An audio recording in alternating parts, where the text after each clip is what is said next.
Hey there, kiddos, and welcome back to the channel. I'm Uncle Frank, but that you are having a great day. And in today's video, I'm going to be sitting back in my very squeaky chair, relaxing and having a little conversation with all of you guys about Dungeons and Dragons, Pathfinder, and the importance of new player experiences.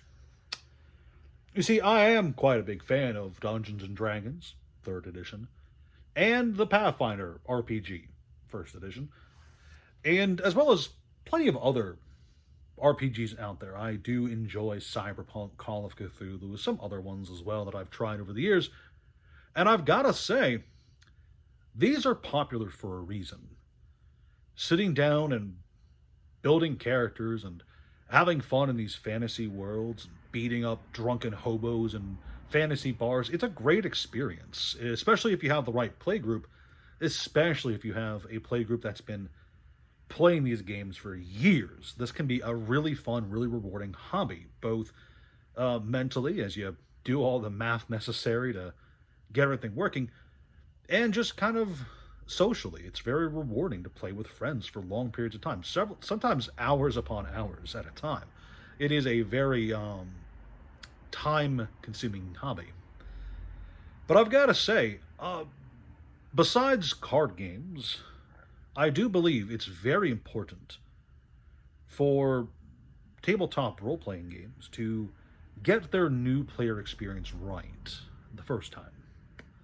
Because while it's definitely fun to sit down in a huge campaign and have a lot of enjoyment out of hours and hours and hours of fantasy role-play fun, if your first few hours, if your first hour or so, the first time you sit down in the chair and roll some dice, if that first experience isn't great, there's a decent chance you might never come back to the game. It's the same philosophy I have with every game out there, whether it be physical or digital. I have a very strong opinion about video games. I believe in the 20-minute challenge very firmly.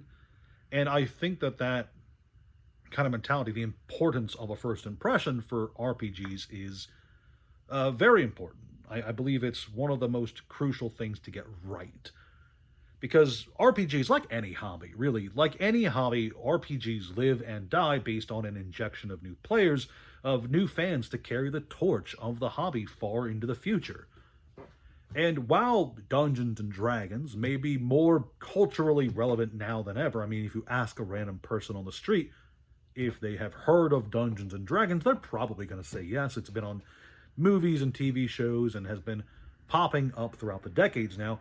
If you ask them if they've played Dungeons and Dragons, if they like Dungeons and Dragons, they might not say yes. They might have never tried it, or their first experience might have been bad.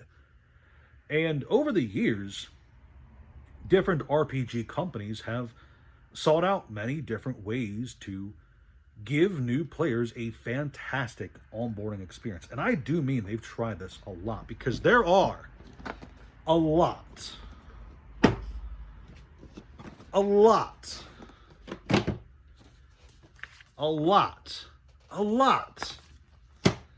there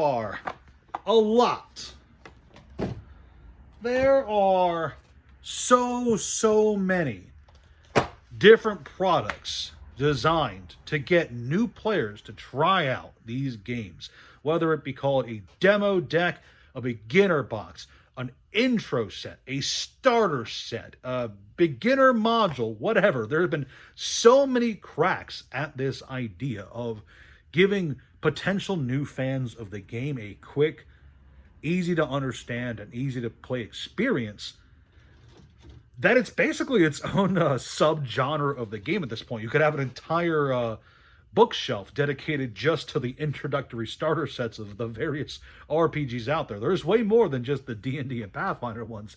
Trust me, there's a lot of crazy stuff out there just designed for new players. But in my opinion, there is a best one. And no, I'm not talking about the OG D&D set from way back when. No, I'm actually talking about this bad boy. This is the Dungeons and Dragons Stranger Things starter set. It was released in collaboration as a promotion with the Stranger Things Netflix show quite a few years ago now. 2018, I think, is when this first came out. And in my opinion, this is the best introductory starter set they've ever done. A bit of background for this is important. Stranger Things was, well, it was a big deal when it first came out on Netflix.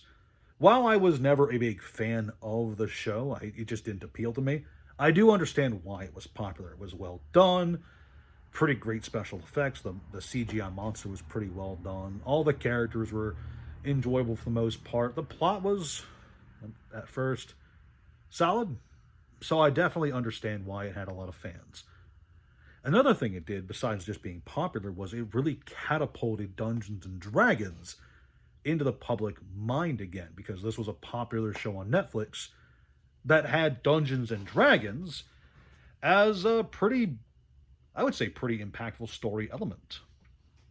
And so, for some people, Stranger Things, the show, was their beginning experience with Dungeons and Dragons, the franchise. They heard about this game strictly through a Netflix show. And so just a few years later, D&D goes ahead, Hasbro and Wizards of the Coast, they go ahead and they create a Dungeons and Dragons product strictly to appeal to Stranger Things fans as a new starter set designed with fans of the show in mind. Now, this is an interesting little set. It has a few things that come with it. If we peel the box off, place that aside. It comes with a set of dice. I no longer have those dice from this box, but it comes with some character sheets for the pre-generated characters. Most starter introductory products will have that, as well as 2 books. A starter rule set, complete with the basics of how to play, as well as the bestiary and the different spells. And the actual adventure, which is flavorfully done, called The Hunt for the Thassel Hydra, which is kind of mocked up as a kid's notebook would be from like the late 80s. So it's got this like hand-drawn map, hand-colored in logo on the cover. Like this is very flavorfully done. You know, kids' artwork of the monsters. Like this is clearly designed to resemble like an adventure that a kid would design for their D&D group. And that's very neat in my opinion. The other thing that's really cool about this starter set is it's kind of unique because most introductory sets for various role-playing games, if they provide minis at all, they'll be these really cheap cardboard cutout minis that you put on these little plastic stands and you use those with the mats. But the Stranger Things one, well, it came with 2 actual minis of the Demogorgon from the TV show, that's a pretty cool bonus to include with any physical product, any book, whatever. They're a bit weird. They're kind of rubbery. They bend a bit, unlike a lot of the other. Grab one. A lot of other RPG WizKids minis are like this really solid plastic. They don't bend a whole lot. These ones, however, they bend a lot. Only one of them is painted, though. I thought that was kind of weird. You could have painted them both, whatever. But I did think that was a pretty cool thing, especially since as a pop culture monster, this Demogorgon was pretty popular for a bit. People really liked it. It resonated well with the audiences. It's a standout horror icon. It's been in a bunch of video games now, so it's a really good choice for a miniature to include with any kind of box product. I think that could have probably sold on its own as a bonus item in some of those WizKids blind boxes, but no, it's its own thing. Comes with this adventure, and I think that's a nice bonus. As for the adventure itself and the rules that they give you, I've got to say, I've gone over this a few times with some friends who were familiar with D&D and with friends who were only familiar with it through the show.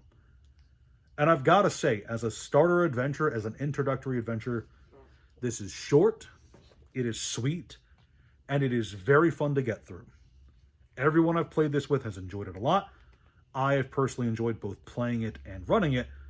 And I've got to say, if every single role-playing game out there had an introduction product as short and fun to get through as this, there would be some serious competition out there.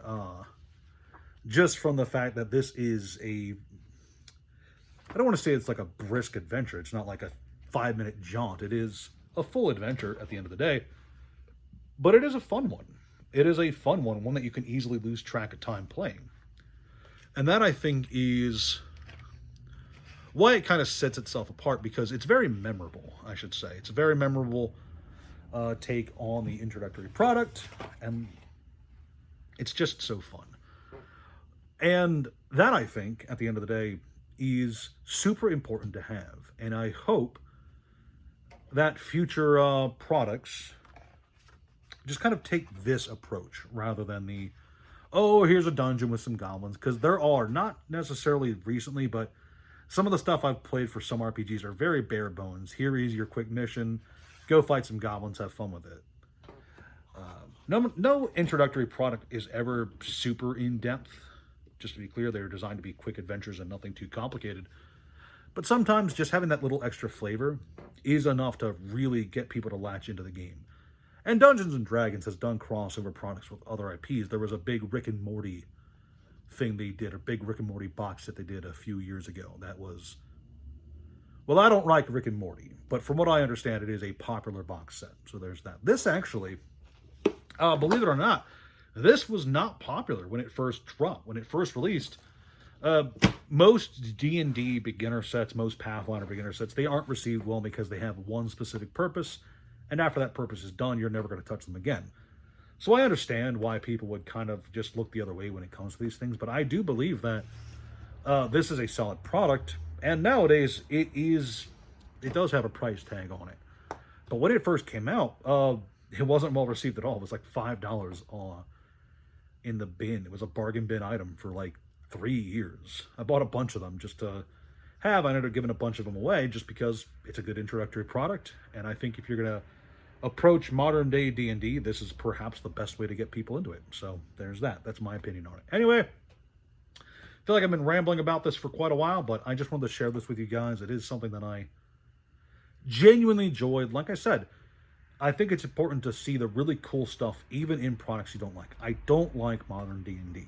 I'm not a big fan of Stranger Things for all it's worth. But this modern D&D Stranger Things introductory product, it was a lot of fun. And I've gotten several hours of genuine enjoyment out of it. And for my money, it's the best introductory product for any RPG that we've ever had. At the very least, it's the best one that I've tried. If there's a better one out there, let me know in the comments section below. I'd love to hear about it. Anyway, that's all I got for you kiddos today. Please like, share the video, and subscribe to the channel. Check out the links in the description to Discord, Patreon, TCG Player, and eBay. Thanks as always for watching, and I'll see you guys next time. Ciao.